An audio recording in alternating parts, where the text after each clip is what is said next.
Varying your running paces during all phases of the training plan, off-season, preparation season, base, foundation season, build, taper, and peak.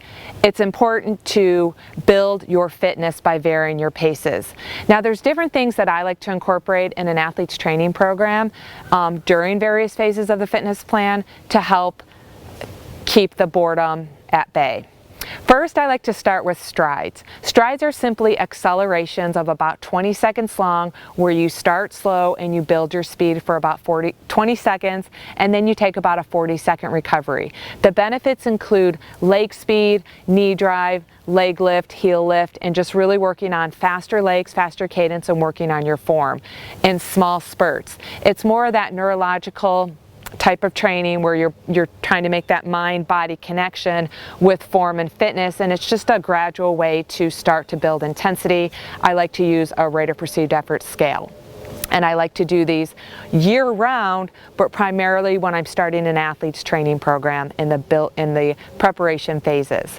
Now, then I like to add what's called a fartlek, which is just a Swedish term for speed play that are unstructured intervals that you maybe incorporate into, an easy endurance run, recovery run, a long run. Again, a long run by nature is the longest run that you have for your week, so it's not a specific distance. A long run is what your longest run is.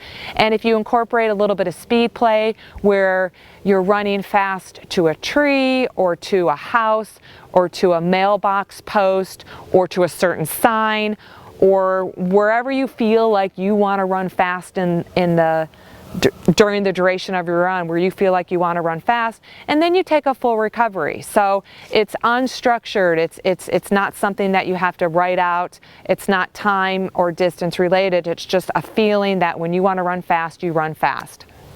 And again, I like to add fartlek training more in the beginning phases of an athlete's training plan, such as the off season, the preparation season, and then going into the build season. A good introduction to a little bit of speed play.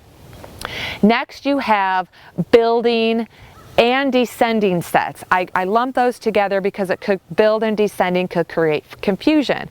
A build set is like an acceleration where you start off easy and you build your pace. So it's more of a rate of perceived effort type of structure, but it's based on a certain distance or time. So let's say you're doing an 800 or a mile out on the land, in the trail, on the road, or at a track, and I say build. So during that, say 1 mile, you're going to start off slow and you're going to finish strong, then you're going to have a recovery period, and then you're going to repeat that. So it's definitely more structured than a fartlek training, but again, it's a little bit of more of an introduction, ease the athlete into what it feels like to run fast. And then compare that to a descending set. In a descending set, let's take like 4 800s for example. Descending means you take the first 800, you run at the same effort, you take a recovery period. Number 2 is faster than number 1, number 3 is faster than number 2, and number 4 is the fastest. So you're descending 1 through 4. Easy, medium, hard, hardest, and that's a type of way you can descend. I like to use a lot of descending sets when I'm giving swim structure details.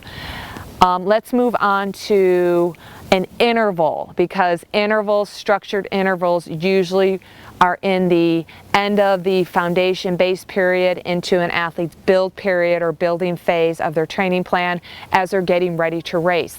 They've already set this foundation, they have an idea of what it feels like to run hard, they probably have done a test, maybe a 3-mile or 5K running test, so they have certain heart rate, power, pace, and RPE zones set, so then I can give them an interval workout.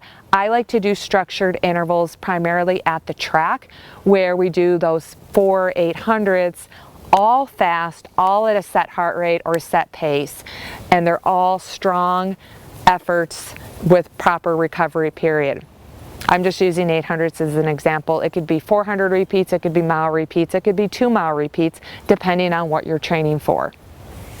I also like to incorporate what's called a negative split run into an athlete's training plan. A negative split simply means you run the second half of your run stronger or faster or at a higher heart rate or higher power than the first half of the run. So I primarily like to do negative split runs during a longer run to allow the athlete to feel what it feels like to run stronger at the end of the run, to run strong like they're finishing a race. I think it's always negative splitting in a race is always the goal that you're trying to achieve. So you're able to learn paces and start out at the correct pace so you can try to finish stronger than you started out. It's definitely easier said than done. So it's something that I like to incorporate in an athlete's training plan as they're getting late into their build phase, into that heading into that peak phase where they're getting race ready. So I would love to hear your ideas of your favorite pacing workouts that you like to do for run. Just leave a comment below and make it a great day.